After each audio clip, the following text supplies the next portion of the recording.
முருகனை வணங்குவதால் ஏற்படும் அதிசய நன்மைகள். கந்த சஷ்டி விரதத்தின் மகத்துவம் அறிவோம். கந்த சஷ்டி என்பது ஒவ்வொரு மாதமும் ஒவ்வொரு வருடமும் வருகிற ஒரு நிகழ்வு. எண்களில் 6 என்பது ஆறுமுகனின் அடையாளமாகவே கருதப்படுகிறது. உதாரணமாக கந்த சஷ்டி விழா 6 தினங்கள் நடத்தப்படுகின்றன. முருகனுக்கு 6 முகம் உண்டு மற்றும் அவரின் படை வீடுகளும் 6.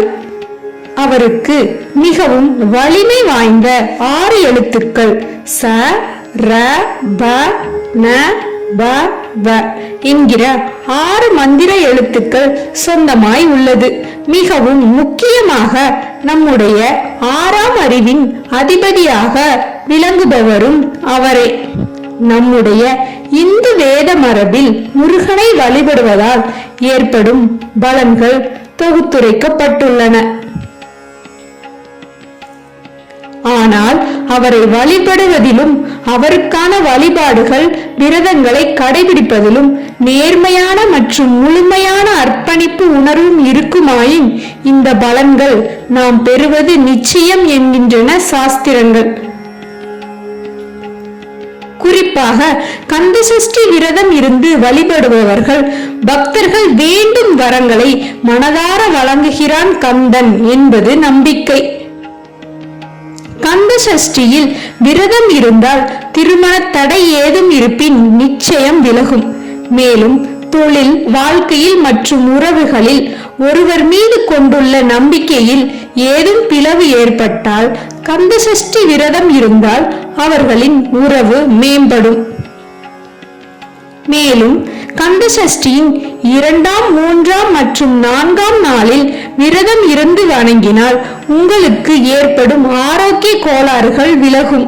நேர்மறை ஆற்றல்களின் பால் நீங்கள் ஈர்க்கப்படுவீர்கள். கந்த சஷ்டியின் 5ஆம் மற்றும் 6ஆம் நாள் முருகனை வழிபட்டால் ஆன்மீக ரீதியான நற்பயன்களும் பொருளாதார வளர்ச்சியும் மற்றும் தொழில் வாழ்க்கையில் முன்னேற்றமும் ஏற்படும். இந்த சஷ்டியின் 6 நாட்களும் புலால், மது, வெங்காயம், பூண்டு ஆகியவற்றை உட்கொள்வதை தவிர்க்க வேண்டும். கூடுமானவரை பழங்களை எடுத்துக்கொள்வது நலம். மேலும் சிவன் மற்றும் பார்வதியை கந்த சஷ்டி விரத நாட்களில் முருகனோடு சேர்த்து வழிபடுவது கூடுதல் சிறப்பு. முருகப்பெருமானின் திருவுருவ படத்திற்கு முன்பாக தவறாமல் விளக்கு ஏற்ற வேண்டும். மேலும் முருகனின் திருவுருவச் சிலையை வைத்திருந்தால் அதற்கு புனித நீர் மற்றும் பால் கொண்டு அபிஷேகம் செய்யலாம்.